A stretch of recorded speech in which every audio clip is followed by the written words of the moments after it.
নারী বিষয়ক সংস্কার কমিশন। সেই নারী বিষয়ক সংস্কার কমিশন 300 পৃষ্ঠার বেশি একটা বই লেখছে। সেই বইটা প্রধান উপদেষ্টার কাছে তারা এটা পেশ করছে।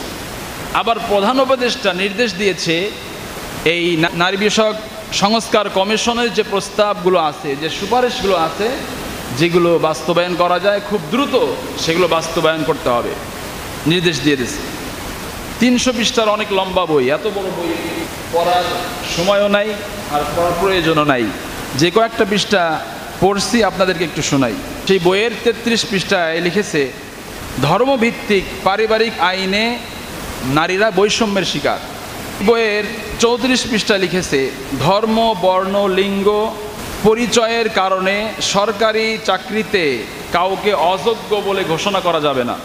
অর্থাৎ সরকারি যে চাকরি, সেই চাকরিতে কে মুসলিম, কে অমুসলিম, কে সাদা, কে কালো, কে নারী, কে পুরুষ, এখানে কোনো ভেদাভেদ করা যাবে না।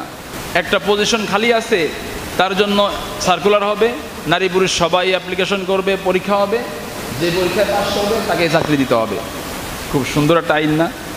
যেমন পুলিশের ওসি নিয়োগ হবে, সেখানে নারী পুরুষ সবাই অংশগ্রহণ করলো, নারী যদি টিকে যায় সে চাকরি পাবে, ঠিক আছে, সমস্যা নাই।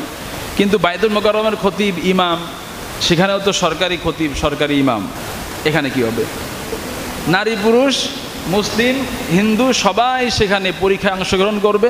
একজন পাশ করে গেল হিন্দু অথবা কোনো নারী পরীক্ষায় পাশ করলো, এখন নিয়োগ পাবে কে?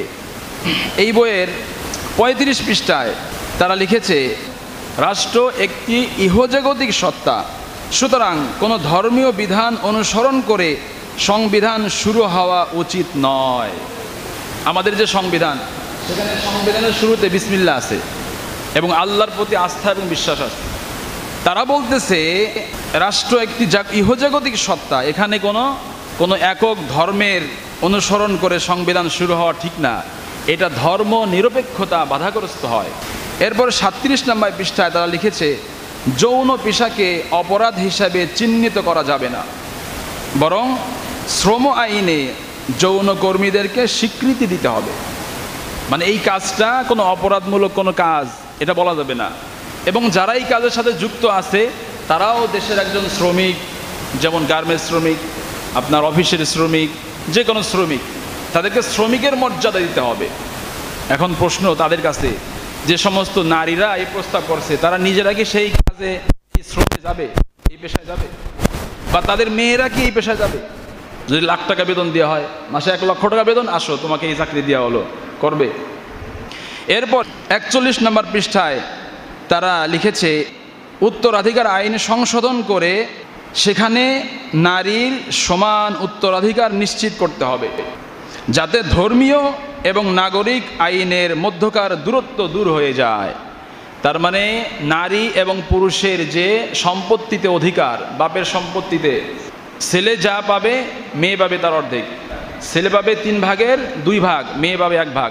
তাহলে এটা হলো আমাদের দেশের সামাজিক আইন প্লাস আমাদের ধর্মীয় আইন। তারা বলতেছে এখানে নারীরা বৈষম্যের শিকার, এই আইন চলবে না, এটাকে পরিবর্তন করতে হবে। আরও একটা মজার প্রস্তাব তারা দিয়েছে, মালয়েশিয়া এবং তুরস্কের মতো বিবাহ বিচ্ছেদ আইন পাশ করতে হবে। তার মানে মালয়েশিয়া এবং তুরস্কে বিবাহ বিচ্ছেদ কি আইন আছে?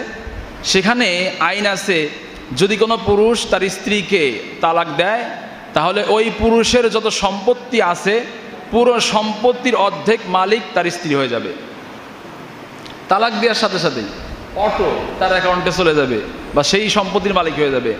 এখন আপনি 100 বিঘা জমির মালিক আছেন, কোনো কারণে স্ত্রীকে আপনি তালাক দেবেন, 50 বিঘার মালিক আপনার স্ত্রী হয়ে যাবে। এই আইন পাশ করতে হবে।